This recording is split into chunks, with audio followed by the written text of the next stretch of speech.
আলাস্কায় Trump Putin বহুল আলোচিত বৈঠক আজ। যুক্তরাষ্ট্রের সাথে নতুন পারমাণবিক চুক্তির ইঙ্গিত রুশ প্রেসিডেন্টের।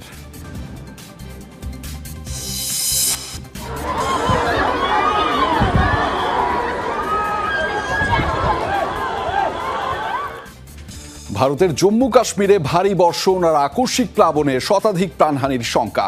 এখন পর্যন্ত 46 মরদেহ উদ্ধার, এখনো নিখোঁজ 2 শতাধিক। স্বাধীনতা দিবসে ইসলামাবাদকে কঠোর বার্তা নরেন্দ্র মোদীর। ভারতকে ঠেকাতে এবার আর্মি রকেট ফোর্স গঠনের ঘোষণা পাকিস্তানের। এবার জানাচ্ছি বিস্তারিত। যুক্তরাষ্ট্রের সাথে নতুন পারমাণবিক চুক্তির ইঙ্গিত দিলেন রুশ প্রেসিডেন্ট ভ্লাদিমির পুতিন। মার্কিন প্রেসিডেন্ট ডোনাল্ড ট্রাম্পের সাথে বৈঠকের আগে পুতিন শান্তি প্রতিষ্ঠায় মার্কিন প্রশাসনের প্রচেষ্টার প্রশংসাও করেছেন। ক্রেমলিন জানিয়েছে ইউক্রেন যুদ্ধের পাশাপাশি আলোচনা হবে 2 দেশের অর্থনৈতিক সম্পর্ক উন্নয়নের বিষয়েও। এদিকে ট্রাম্পের আশা, চুক্তিতে সম্মত হয়ে শান্তি প্রতিষ্ঠা করবেন পুতিন। দাবি, তিনি প্রেসিডেন্ট না হলে পুরো ইউক্রেনই দখলে নিত রাশিয়া। বিশ্বের সবচেয়ে শক্তিধর 2 দেশের রাষ্ট্রপ্রধানের মধ্যে বৈঠক। গত 3.5 বছর ধরে চলা ইউরোপের সবচেয়ে বড় সংকট ইউক্রেন যুদ্ধ ইস্যুতে হবে আলোচনা। সঙ্গত কারণেই বর্তমানে ট্রাম্প পুতিন বৈঠক নিয়ে আলোচনা তুঙ্গে। কি সিদ্ধান্ত আসতে পারে তাদের সরাসরি সাক্ষাতে? ইউক্রেন যুদ্ধের জেরে তলানিতে ঠেকেছে রাশিয়া ও যুক্তরাষ্ট্রের সম্পর্ক, যার জেরে 2 দেশ স্থগিত করেছে একের পর এক চুক্তি। তবে এবার আশার কথা শোনালেন রুশ প্রেসিডেন্ট ভ্লাদিমির পুতিন। মার্কিন প্রেসিডেন্টের সাথে আলোচিত বৈঠকের আগে জানালেন কৌশলগত অস্ত্র নিয়ে নতুন চুক্তি হতে পারে মস্কো ওয়াশিংটনের মধ্যে। আমেরিকার বর্তমান প্রশাসন শত্রুতা সংকট বন্ধের লক্ষ্যে সংশ্লিষ্ট সকল পক্ষের মধ্যে চুক্তিতে পৌঁছানোর জন্য বেশ উদ্যমী ও আন্তরিক প্রচেষ্টা চালাচ্ছে, যাতে রাশিয়া ও ইউরোপের মধ্যে দীর্ঘমেয়াদী শান্তি প্রতিষ্ঠা করা যায়। তাদের সাথে কৌশলগত আক্রমণাত্মক অস্ত্র নিয়ন্ত্রণে চুক্তিতে পৌঁছানো গেলে এই শান্তি আরও দৃঢ় হবে। কোন চুক্তির কথা বলেছেন পুতিন সেটি স্পষ্ট না করলেও রাশিয়া ও যুক্তরাষ্ট্রের মধ্যে হওয়া অধিকাংশ সমঝোতা হয়েছে পারমাণবিক অস্ত্র ইস্যুতে। আর তাই বলা হচ্ছে, ভয়াবহ এই অস্ত্র নিয়েই নতুন কোনো চুক্তিতে পৌঁছাতে পারে 2 দেশ। এদিকে আশার বাণী শোনাচ্ছেন ডোনাল্ড ট্রাম্পও। তার প্রত্যাশা, শান্তি প্রতিষ্ঠা করবেন পুতিন ও জেলেনস্কি। জানান, দ্বিতীয় দফায় জেলেনস্কিকে সাথে নিয়ে পুতিনের সাথে বৈঠক করবেন তিনি। আশা করছি ফলপ্রসূ একটি বৈঠক হতে যাচ্ছে। ধারণা করছি পুতিন ও জেলেনস্কি শান্তি প্রতিষ্ঠা করবে। আমার মনে হয় প্রেসিডেন্ট পুতিন একটি চুক্তিতে পৌঁছাতে চান। আমি যদি প্রেসিডেন্ট না হতাম তাহলে তিনি পুরো ইউক্রেন দখল করে নিতেন। ক্রেমলিন জানিয়েছে ট্রাম্প পুতিন বৈঠকে অগ্রাধিকার পাবে ইউক্রেন ইস্যু। তবে আলোচনা হবে অন্য বিষয়েও, যার মধ্যে অন্যতম 2 দেশের বাণিজ্য সম্পর্ক উন্নয়ন। মোস্তফা মাহমুদ, যমুনা নিউজ। রাশিয়ার প্রেসিডেন্ট ভ্লাদিমির পুতিন ছাড়াও মার্কিন প্রেসিডেন্টের সঙ্গে বৈঠকে অংশ নিচ্ছেন দেশটির এক ঝাঁক উচ্চপদস্থ কর্মকর্তা। তাদের মধ্যে রয়েছেন পররাষ্ট্রমন্ত্রী সের্গেই ল্যাভরভ, প্রতিরক্ষামন্ত্রী আন্দ্রেই বেলুসোভ, অর্থমন্ত্রী অ্যাস্টন সিলুনোভ এবং ক্রেমলিনের পররাষ্ট্রনীতি বিষয়ক উপদেষ্টা ইউরি উসাকভ। তবে গুরুত্বপূর্ণ বৈঠকে অংশ নিচ্ছেন না যুদ্ধবন্ধের প্রধান মধ্যস্থতাকারী ভ্লাদিমির মেডিনস্কি। অন্যদিকে যুক্তরাষ্ট্রের পক্ষ থেকে অংশ নেবে 5 উচ্চপদস্থ প্রতিনিধি। ফ্লাইট রাডারের তথ্য অনুযায়ী এরই মধ্যে মস্কোর নুকোভো বিমানবন্দর থেকে আলাস্কার সামরিক ঘাঁটির উদ্দেশ্যে উড্ডয়ন করেছে একটি রুশ সরকারি উড়োজাহাজ। তবে বিমানটিতে কে বা কারা ভ্রমণ করছেন তা এখনও অস্পষ্ট। ট্রাম্প পুতিন বৈঠকের আগের দিনও যুদ্ধবন্দী বিনিময় করেছে রাশিয়া এবং ইউক্রেন।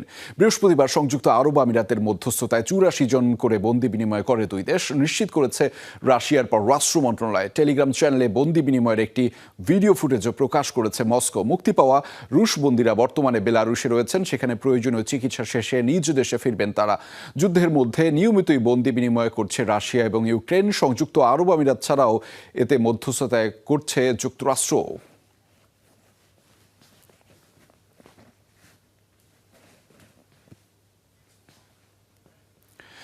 যুক্তরাষ্ট্রের কাছে মাত্র $7.2 মিলিয়ন আলাস্কা বিক্রি করেছিল রাশিয়া, বাংলাদেশি মুদ্রায়, যার বর্তমান মূল্য 875 কোটি টাকা। সেখানেই আজ বৈঠকে বসছেন 2 বিশ্বমোড়ল ডোনাল্ড ট্রাম্প ও ভ্লাদিমির পুতিন। কিন্তু 17 লাখ বর্গ কিলোমিটারের বিশাল এই ভূখণ্ড কেন বিক্রি করেছিলেন তা এখনো বড় প্রশ্ন। মার্কিন রাজ্য হলেও রাশিয়ার মূল ভূখণ্ড থেকে মাত্র ৮০ কিলোমিটার দূরে আলাস্কা। অবাক মনে হলেও চিরবৈরী দুই পরাশক্তি মূলত প্রতিবেশী। তার থেকেও চমকপ্রদ তথ্য, আলাস্কা একসময় ছিল রাশিয়ারই অংশ। ১৭২৫ সালে ড্যানিশ অভিযাত্রী পিটার্সবেরিংয়ের সহায়তায় আলাস্কার সন্ধান পায় তৎকালীন রুশ সাম্রাজ্য। সেই শতকেই ধীরে ধীরে গড়ে ওঠে বসতি। দুর্গম পরিবেশ, প্রতিকূল আবহাওয়া সহ বেশ কয়েকটি কারণে বরফ আচ্ছাদিত দ্বীপটিতে টেকা দেয়। কিন্তু ১৯ শতকে বদলায় আলাস্কার পরিস্থিতি। ১৮৫৩ সাল থেকে শুরু হওয়া ৩ বছরের ক্রাইমিয়ান যুদ্ধে হেরে ব্যাপক অর্থনৈতিক সংকটে পড়ে রুশ সাম্রাজ্য, যা সামাল দিতে হিমশিম খান রাশিয়ার দ্বিতীয় জার। তাই দুর্গম এবং অলাভজনক বিবেচনা করে আলাস্কা বিক্রির সিদ্ধান্ত নেন তিনি। পেছনে ছিল ভূরাজনৈতিক কারণও। সে সময় ব্রিটেন এবং ফ্রান্সের নৌশক্তি থেকে ভূখণ্ডটি রক্ষা করাও ছিল রুশ সাম্রাজ্যের জন্য চ্যালেঞ্জ। ঠিক এই সুযোগকেই নিজ আধিপত্যবাদে কাজে লাগায় যুক্তরাষ্ট্র। ১৮৬৭ সালে $৭.২ মিলিয়ন আলাস্কা কেনার সিদ্ধান্ত নেয় দেশটি, অর্থাৎ একর প্রতি দাম পড়েছিল মাত্র ২ সেন্ট। হাত বদলের পর বরফের চাদরে ঢাকা ভূখণ্ডে অমূল্য রত্ন আবিষ্কার করে যুক্তরাষ্ট্র। জনমানবহীন বিরান ভূমিটি ছিল তেল, গ্যাস, স্বর্ণের মতো প্রাকৃতিক সম্পদে ঠাসা। আলাস্কার মালিকানা পাওয়ায় আর্কটিক অঞ্চলেও আধিপত্য বিস্তারের সুযোগ পায় মার্কিন সামরিক বাহিনী। এছাড়া প্রশান্ত মহাসাগরের উত্তরাঞ্চলে প্রবেশও হয় সহজ। ১৯৫৯ সালে সবচেয়ে বড় রাজ্য হিসেবে যুক্তরাষ্ট্রের মানচিত্রে যুক্ত হয় আলাস্কা। অনিক রহমান, যমুনা নিউজ। ভারতের জম্মু কাশ্মীরে ভারী বর্ষণ আর পাহাড়ি ঢলে শতাধিক প্রাণহানির শঙ্কা করা হচ্ছে। এখন পর্যন্ত ৪৬ মরদেহ উদ্ধার করা হয়েছে, এখনও নিখোঁজ আরও ২ শতাধিক। পরিস্থিতি সামাল দিতে কিশতওয়াড় জেলায় জারি করা হয়েছে সতর্কতা। কর্তৃপক্ষ সতর্কতা আবারও হতে পারে ফ্ল্যাশ ফ্লাড বা হরকাবান। দেখে বোঝার উপায় নেই, কয়েক ঘন্টা আগেও এখানে ছিল পর্যটকদের ভিড়। পাহাড়ি ঢলের তাণ্ডবে মুহূর্তেই ধ্বংসস্তূপে পরিণত হয় পুরো এলাকা। আকস্মিক বন্যায় চোখের নিমেষে ভেসে যান প্রায় ১০০ মানুষ। হঠাৎ প্রচন্ড শব্দ শুনি, এরপর দেখি খুব দ্রুত নেমে আসছে পাহাড়ি ঢল। আমি দৌড়াতে শুরু করি। প্রায় ১০০ মানুষ ছিলেন তখন এখানে। পেছনে তাকিয়ে দেখি তাদের কেউই নেই। যারা ভেসে গেছেন তাদের অনেকেই হাত তুলছিলেন বাঁচার জন্য। আমার পুরো পরিবার ভেসে গেছে। ছেলেকে খুঁজে পেলেও স্বামী এবং মেয়েকে এখনো পাইনি। গেল কয়েকদিন ধরেই টানা বৃষ্টির কবলে ভারতের জম্মু কাশ্মীর। এর মধ্যে বৃহস্পতিবার অঞ্চলটির কিশতওয়াড় জেলার ৪০০টি গ্রামে আকস্মিক ক্লাউড বার্স্ট বা মেঘ বিস্ফোরণের জেরে হয় ব্যাপক বৃষ্টি। ১ ঘন্টায় ১০০ মিলিমিটারের বেশি বৃষ্টি রেকর্ড করা হয়, আর তাতেই দেখা দেয় হঠাৎ প্লাবন। দুর্গত এলাকাটি দিয়ে মচাইল মাতা মন্দিরে যান পুণ্যার্থীরা। তাদের অনেককেই ভাসিয়ে নিয়ে যায় হরকাবান। নিখোঁজদের উদ্ধারে চলছে অভিযান।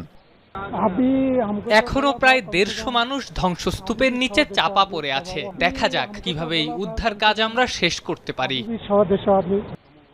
এদিকে উদ্ধার কাজে যোগ দিয়েছে দুর্যোগ ব্যবস্থাপনা দফতরের পাশাপাশি ফায়ার সার্ভিস, পুলিশ এবং সামরিক বাহিনী। তবে পাহাড়ি এলাকা সড়ক ক্ষতিগ্রস্ত হওয়ায় ব্যাহত হচ্ছে উদ্ধার কাজ।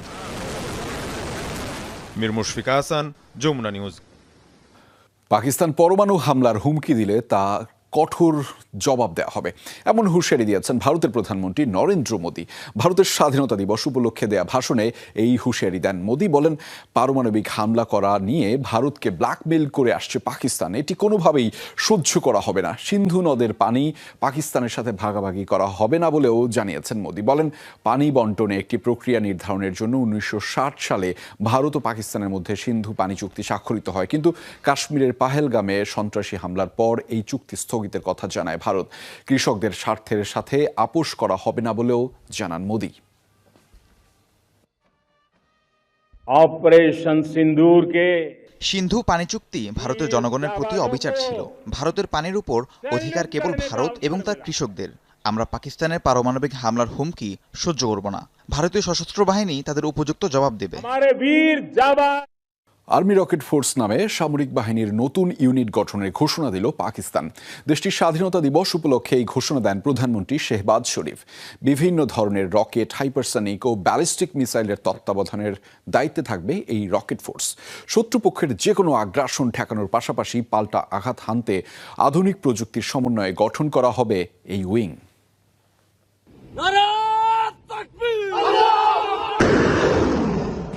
গেল মে মাসে পাকিস্তান ভারত যুদ্ধে পাল্টাপাল্টি হামলায় বিভিন্ন ধরনের রকেট এবং ক্ষেপণাস্ত্র ব্যবহার করে দুই পক্ষই। ভারতীয় ভূখণ্ডে ফাতাহ মিসাইল হামলার দাবিও করে পাকিস্তান। এবার আর্মি রকেট ফোর্স গঠনের ঘোষণা দিল ইসলামাবাদ। চিরবৈরী ভারতের সাথে পাল্লা দিতে নতুন এই সংযোগ পাকিস্তানি সামরিক বাহিনী। আজ ইস মৌকা পর मैं পাকিস্তানের আর্মি রকেট ফোর্স গঠনের ঘোষণা করছি। আধুনিক প্রযুক্তি দিয়ে সজ্জিত সামরিক বাহিনীর এই ইউনিট পাকিস্তানের সামরিক ক্ষমতা বৃদ্ধিতে মাইল ফলক সৃষ্টি করবে বলে আমার বিশ্বাস। জঙ্গি সলাহিয়ত কো মজিদ মজবুত। ধারণা করা হচ্ছে চীনের পিপলস লিবারেশন আর্মির রকেট ফোর্সের আদলে তৈরি করা হবে সামরিক বাহিনীর এই ইউনিট, যাদের কাজ হবে ব্যালিস্টিক, হাইপারসোনিক ও ক্রুজ মিসাইলের পাশাপাশি বিভিন্ন পাল্লার রকেটের তদারকি করা, যা পাকিস্তানের সামরিক নীতিতে লক্ষণীয় পরিবর্তন নিয়ে আসবে বলে মনে করা হচ্ছে।